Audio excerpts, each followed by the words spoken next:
Hello friends, इस class में हम कॉम्पिटिटिव एनवायरनमेंट सीखेंगे क्या होता है। इसके अंदर हम मेनली कंपटीशन को सीखेंगे। तो क्या होता है कंपटीशन? कंपटीशन से आपको क्या थ्रेट होता है कि आप अपना मार्केट शेयर लूज़ कर दोगे। और मार्केट शेयर लूज़ करना, इसे इससे डील करना स्ट्रेटेजिक मैनेजमेंट के लिए एक अनफेवरेबल सिचुएशन पैदा हो जाती है। यहाँ पर मार्केट शेयर जब आप लूज़ करते हो, ये सिचुएशन एक अनफेवरेबल है स्ट्रेटेजिक मैनेजमेंट के लिए। ठीक है। और मार्केट, अगर कंपटीशन की बात करें तो कंपटीशन का इफेक्ट हमें कस्टमर पे देखा जाएगा। बताइए, कस्टमर के लिए अच्छा होगा कंपटीशन के बुरा होगा? ऑब्वियसली अच्छा होगा, बिकॉज जितना ज़्यादा कंपटीशन बढ़ेगा उतना ही ज़्यादा क्या होगा, कस्टमर का बार्गेनिंग पावर भी बढ़ेगा, मतलब फ़ायदा भी उतना ही ज़्यादा बढ़ेगा। ठीक है। और अगर कंपनी की बात करें तो कंपनी पे क्या इफेक्ट आएगा कंपटीशन का? कंपनी पे क्या आएगा? कंपटीशन कैन बी गुड और बैड, कंपनी के लिए तो दोनों ही है। अगर वो अच्छा है तो मतलब वो ज़्यादा ग्रो कर सकते हैं, और बैड है मतलब उसका एग्जिस्टेंस या सर्वाइवल पे भी क्वेश्चन मार्क आ सकता है। कंपटीशन से अगर कोई कोई कंपनी इस सिचुएशन में चली जाती है जहाँ पर इनको थोड़ा भी प्रॉफिट नहीं हो रहा होता है, लॉस में भी वो बिजनेस कर रहे हैं, तो उस सिचुएशन में उनका शट डाउन भी हो सकता है बिजनेस, या वही उनकी क्वेश्चनिंग मतलब सर्वाइवल पे क्वेश्चन मार्क आ सकता है। ठीक है। तो हम रीडिंग लेते हैं कॉम्पिटिटिव एनवायरनमेंट का क्या होता है। Competition is a major threat of losing market share. ठीक है। Organisation needs to understand its competitor, organisation को उसके कॉम्पिटिटर को अंडरस्टैंड करना होगा, किस लिए? And their moves to reach at top, ताकि अगर आप बरोबर एनालाइज करोगे अपने कॉम्पिटिटर्स को तभी आप टॉप पे पहुंच पाओगे। And stay there. समटाइम्स, कभी कभार क्या होता है, competition challenges the existence of organisation. कुछ कुछ सिचुएशन में ऐसा होता है कि कंपटीशन का जो एग्जिस्टेंस है उस पर क्वेश्चन मार्क बन जाते हैं। ठीक है। To develop understanding of competitors, following points are consider. Competitors को समझने के लिए फॉलोइंग पॉइंट्स है। हु आर द कॉम्पिटिटर्स, अपने कॉम्पिटिटर्स कौन है मार्केट में, ये हमें समझना होगा। व्हाट आर दे सेलिंग, क्या बेच रहे हैं वो। What are they market share, उनका मार्केट शेयर क्या है अपने से comparatively. What are they strength and weaknesses, उनकी क्या स्ट्रेंथ और वीकनेसेस है। और लास्ट है, what are their potential strategies, उनकी पोटेंशियल स्ट्रेटेजीज क्या है, मतलब एक जो मेन स्ट्रेटेजीज कौन सी वो फॉलो करते हैं अपने बिजनेस में। ठीक है। ये सारे पांचों पॉइंट है जो हमें कॉम्पिटिटर्स को समझने के लिए यूज़ करते हैं हम। ठीक है। तो ये हो गया कॉम्पिटिटिव एनवायरनमेंट। कुछ ज़्यादा इंपॉर्टेंट टॉपिक है नहीं, पर नेक्स्ट टॉपिक है जो है कॉपरेशन इन कंपटीशन। ये बहुत ज़्यादा इंपॉर्टेंट टॉपिक है एक। ठीक है, जो एग्जाम में बहुत पूछा जाता है। और जैसे मैंने दिया, ये जो नोट्स है ये परफेक्ट है आपको इस टॉपिक के लिए। ठीक है। तो अभी हम देखते हैं कॉपरेशन क्या होता है कंपटीशन में। Cooperation has, in cooperation two or more firms, corporation में क्या होगा, दो या दो से ज़्यादा फर्म कॉपरेट करेगी अपने एक दूसरे के साथ, कॉपरेट विद ईच अदर, किस दो ऑब्जेक्टिव के लिए, दो मेजर ऑब्जेक्टिव के लिए। कौन से? ऑब्वियसली दो फर्म क्यों कॉपरेट करेगी, या तो इंक्रीज करने के लिए प्रॉफिट अपना, या टू रिड्यूस कॉस्ट। ठीक है। दो फर्म कॉपरेट करेगी with two major objective, to increase profit और टू रिड्यूस कॉस्ट। ठीक है। इसके टाइप्स देखते हैं, ये टोटल 3 टाइप्स है कॉपरेशन के। पहला आता है कार्टेलाइजेशन, फिर दूसरा आता है कैरेट्सू, फिर थर्ड आता है इंटरनल कॉपरेशन। तीनों ही बहुत इंपॉर्टेंट है। ठीक है। तो अभी हम टॉपिक देखते हैं कार्टेलाइजेशन, ये इंपॉर्टेंट टॉपिक है। ठीक है। कार्टेलाइजेशन में क्या होगा, दो या दो से ज़्यादा कंपनी आती है और वो क्या करेगी, मार्केट की कंडीशन को अपने हिसाब से मैनिपुलेट करने की कोशिश करती है। मैंने क्या बोला, हम क्या देखते हैं यहाँ पर, कोलैबोरेशन बिटवीन टू कंपनीज, दो कंपनी के बीच में कोलैबोरेशन देखते हैं। और क्या करेगी फिर वो दोनों कोलैबोरेट करके, दो या दो से ज़्यादा कंपनी मतलब कोलैबोरेट हुई, और फिर क्या करेगी वो लोग, दे स्टार्ट मैनिपुलेटिंग मार्केट। किसके लिए? अपने फ़ायदे के लिए। अपने हिसाब से वो क्या करेगी, स्ट्रक्चर को डिस्टर्ब करेगी, इकोनॉमी का जो भी स्ट्रक्चर है, जो डिमांड एंड सप्लाई का जो स्ट्रक्चर है उसको डिस्टर्ब करेगी। इसी सिचुएशन को हम कार्टेलाइजेशन बोलते हैं। किसके लिए फ़ायदेमंद, किसके लिए फ़ायदेमंद नहीं है ये? ऑब्वियसली कंज्यूमर के लिए नहीं है, बिकॉज उनको जो जो वैल्यू वो पे कर रहे हैं प्रोडक्ट की या किसी भी सर्विसेज की, वो वैल्यू कुछ ज़्यादा पे कर रहे हैं, वो कुछ ज़्यादा वैल्यू पे कर रहे हैं और उनको उसके बराबर सेटिस्फेक्शन नहीं मिल रहा है। ठीक है। ये एक मतलब कार्टेलाइजेशन एक ऐसा सिचुएशन है, मतलब जहाँ पर फेयर कंपटीशन जो होता है उसका माहौल डिस्टर्ब हो रहा है। फेयर कंपटीशन का जो मतलब कंपटीशन फेयर नहीं है यहाँ पर। ठीक है। ये ओवरऑल इकोनॉमी को हार्म करेगा ये सिचुएशन।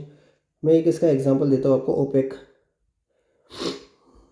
ओपेक और ऑर्गेनाइजेशन पेट्रोलियम एक्सपोर्टिंग कंट्रीज, मतलब ये एक कार्टेल है। जैसे मतलब एक कार्टेल है, इसमें बहुत सारी कंट्रीज है जो फ्यूल प्रोड्यूस करती हैं। ठीक है। ये इनका रेगुलरली मीटिंग होता है। ये जो इसका ही नाम है। ठीक है, ओपेक। तो इसमें ये जो कंट्रीज है जो फ्यूल प्रोड्यूस करते हैं, ठीक है, तो इनके आपस में मीटिंग होती रहती है रेगुलरली। और वो लोग ये डिसाइड करते हैं कि कितना फ्यूल आपको रिलीज़ करना है, प्रोड्यूस करना है। ये हर एक कंट्री कितना कितना फ्यूल मतलब एक्सपोर्ट करेगा प्रोड्यूस करके। तो ये इनके हिसाब से ये जो यहाँ पर डिसाइड होता है उसके हिसाब से ये लोग एक्सपोर्ट करते हैं। तो उससे क्या होगा, डिमांड एंड सप्लाई डिस्टर्ब हो सकता है उनके अपने फ़ायदे के लिए। ठीक है। तो यहाँ पर हमें कभी कभार ज़्यादा प्राइस पे करना पड़ता है फ्यूल के लिए, जो हमें अनसेटिस्फाई करता है। ठीक है। तो यही होता है कार्टिलाइजेशन में। अभी हम इसका रीडिंग लेते हैं। It refers to the process of formulation of cartel. अभी ये क्या हो गया, एक कार्टेल फॉर्मुलेट हो गया जिसके अंदर ये सारी कंपनीज है, ठीक है। इन this 2 or more firms cooperate with each other, ठीक है, 2 या 2 से ज़्यादा फर्म कोऑपरेट करते हैं किसके लिए, to manipulate market condition to draw some undue benefits, मतलब अनड्यू एडवांटेज उठाने की कोशिश करें प्रॉफिट के माध्यम से, ठीक है। यूजुअली इन कार्टेल फर्म, ये जो कार्टेल फर्म है, फर्म्स है इसके अंदर जो भी डिस्टर्ब डिमांड सप्लाई को डिस्टर्ब करते हैं, कैसे, डू द शॉर्ट सप्लाई कम करते हैं, जिससे क्या होगा, डिमांड तो उतनी की उतनी ही है पर सप्लाई कम होगी, तो उससे क्या होगा, जो कंज्यूमर है वो ज़्यादा प्राइस पे करने के लिए रेडी हो जाएगा, जिससे उनका फ़ायदा ज़्यादा होगा, ठीक है। Usually results into increase price, ठीक है। हार्मफुल फॉर कंज्यूमर के लिए हार्मफुल है, competition as well as economy, सबके लिए ही हार्मफुल है, कंज्यूमर के लिए, कंपटीशन के लिए और इकोनॉमी के लिए। एक और बात एडिशनली बता देता हूँ, ये इलीगल है, ठीक है, कार्टेलाइजेशन इज इलीगल। और नेक्स्ट देखते हैं हम कायरेट्सु, ये भी एक इंपॉर्टेंट टॉपिक है, ये पूरी तरह से लीगल है, कैसे लीगल है ये बताता हूँ मैं आपको। पहले तो ये कायरेट्सु जो टर्म है ये जापानीज टर्म है और ये जापान में यूजुअली देखा जाता है। It is seen in Japan usually in automobiles and banking sector. Japan में कहाँ पर, ऑटोमोबाइल और बैंकिंग सेक्टर में देखा जाता है। यहाँ पर भी यही होगा, 2 या 2 से ज़्यादा फर्म कोऑपरेट करेगी विद ईच अदर, ठीक है, यहाँ तक तो सेम है, टू ड्रॉ सम बेनिफिट। अब बेनिफिट भी ले रहे पर अनड्यू एडवांटेज मतलब अनड्यू बेनिफिट नहीं ले रहे, ठीक है, फ्रॉम एग्जिस्टिंग सेटअप, कोई सेटअप को भी डिस्टर्ब नहीं कर रहे मार्केट के, ठीक है। दे नेवर मैनिपुलेट, एक और पॉइंट, मार्केट कंडीशन, वो मैनिपुलेट नहीं करते मार्केट कंडीशन को, ठीक है, मार्केट के सेटअप को नहीं बिगाड़ते, पर अपने भी फ़ायदा, उससे उनका खुद का भी फ़ायदा हो जाता है और कंज्यूमर का भी फ़ायदा है और ओवरऑल इकोनॉमी का भी यहाँ पर फ़ायदा देखा जाता है, ठीक है। It is not harmful for economy और कंज्यूमर। इसका एग्जांपल है टाटा फिएट, ठीक है, मैकडी और कोक।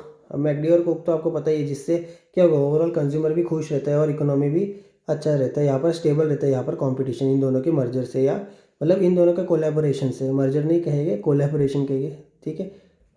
और लास्ट टॉपिक देखते हैं हम, इंटरनल कोऑपरेशन क्या होता है। इंटरनल कोऑपरेशन बहुत ही कॉमन सी चीज़ है फैमिली ओन बिजनेस या कॉपरेशन में।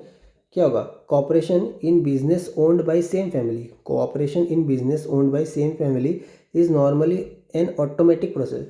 ऑब्वियसली अगर फैमिली ओन बिजनेस है किसी का भी, तो वहाँ पर जो कॉपरेशन होगा इन आपस में फैमिली मेम्बर्स का, ये एक ऑटोमेटिक प्रोसेस है, ठीक है, इसको कोई हमें करना नहीं है, ऑटोमेटिक है, क्योंकि फैमिली मेम्बर्स से ऑब्वियसली वो कॉपरेट करेंगे, ठीक है। In family own business family members hold की मैनेजरियल पोजीशन, ठीक है। फैमिली ओन बिजनेस में क्या होगा, हर एक मेंबर के पास अपनी अपनी मैनेजरियल पोजीशन रहेगी, and their quarrels and conflict, मतलब नोकझोंक और जो भी झगड़े हो गए वो क्या अफेक्ट, किसको अफेक्ट करेंगे, working and decision making, decision management को ऑब्वियसली वो अफेक्ट करेंगे। कुछ भी क्वेरल्स से कॉन्फ्लिक्ट होता है अगर फैमिली में, तो उससे डिसीजन और जो वर्किंग एंड जो भी डिसीजन मैनेजमेंट है सिस्टम में कुछ ना कुछ गड़बड़ हो सकती है, आपके बिजनेस में कुछ ना कुछ प्रॉब्लम हो सकती है आपस के झगड़े के कारण, ठीक है। जैसे कि मैं आपको एक एग्जांपल बताऊं तो रिलायंस का एग्जांपल है, मुकेश अंबानी और अनिल अंबानी के बीच में देखा था हमने कैसे जैसे झगड़ा हुआ था और सारे मीडिया में ये बात फैल गई थी और बहुत तमाशा सा हो गया था, ठीक है। वैसे ही मतलब अगर सक्सेशन मैनेजमेंट की बात करें, अभी ये तो इसका एग्जांपल हो गया, मैंने बताया रिलायंस का। सक्सेशन मैनेजमेंट क्या हो गया, सक्सेशन में क्या होगा कि जो भी फैमिली के इश्यूज़ है, जैसे कि फादर के बाद बच्चों में कंपनी का किस तरह से डिवीजन होगा, ठीक है, फादर के बाद बच्चों में जो कंपनी का डिवीजन होता है वो किस तरीके से होगा, वो जो भी है, वो जो भी डिसीजन मेकिंग है, जो भी कुछ हैंडल करना है वो विद इन 4 वॉल्स होना चाहिए। मतलब कुछ भी बातें हैं ना फैमिली में जो भी हो रही है फैमिली ओन बिजनेस में, वो विद इन 4 वॉल्स होना चाहिए, वो बातें बाहर नहीं जानी चाहिए फैमिली ओन बिजनेस की। अगर वो बाहर जाएगी तो क्या होगा, मीडिया को अगर पता चल गई वो वही बातें, तो मीडिया क्या करेगी, उस बात पर डिस्कशन करेगी, डिबेट होगा, उससे क्या होगा, आपकी गुडविल को हार्म करेंगे, ऑब्वियसली आपकी गुडविल पे कहीं ना कहीं आपके बिजनेस की वर्किंग में इम्पैक्ट पड़ेगा, ठीक है। तो यही है सक्सेशन मैनेजमेंट, वही कि फादर के बाद बच्चों में किस तरीके से कंपनी का डिवीजन होगा, वो सब सक्सेशन मैनेजमेंट के अंदर आ जाता है। Succession management should be done with in 4 walls of the company without falling in eyes of public और मीडिया, ठीक है। ये हो गए तीनों टॉपिक जो बहुत ही इंपॉर्टेंट है कॉपरेशन इन कॉम्पिटिशन के, जिसमें आता है पहले कार्टेलाइजेशन, कायरेट्सु और इंटरनल कॉपरेशन, तीनों ही बहुत इंपॉर्टेंट है। कार्टेलाइजेशन इलीगल है, कायरेट्सु जो है वो है लीगल, ठीक है, और जो इंटरनल कॉपरेशन है वो विद इन 4 वॉल्स, कोई भी अगर डिस्प्यूट कॉन्फ्लिक्ट होता है तो जो भी सक्सेशन मैनेजमेंट वाली जितनी भी बातें हैं वो सब विद इन 4 वॉल्स होना चाहिए, कोई बाहर नहीं जानी चाहिए ये सारी बातें, ठीक है। ये हो गया अपना ये क्लास। नेक्स्ट क्लास में हम लास्ट टॉपिक देखेंगे 5 फोर्सेस मॉडल माइकल पोर्टर का, ठीक है। ये आज का यही हम ख़त्म करते क्लास, और थैंक यू फॉर वॉचिंग। अच्छा लगा हो वीडियो तो प्लीज़ सब्सक्राइब कर दीजिए और प्लीज़ वीडियो को शेयर कीजिए। थैंक यू, मिलते हैं नेक्स्ट वीडियो में।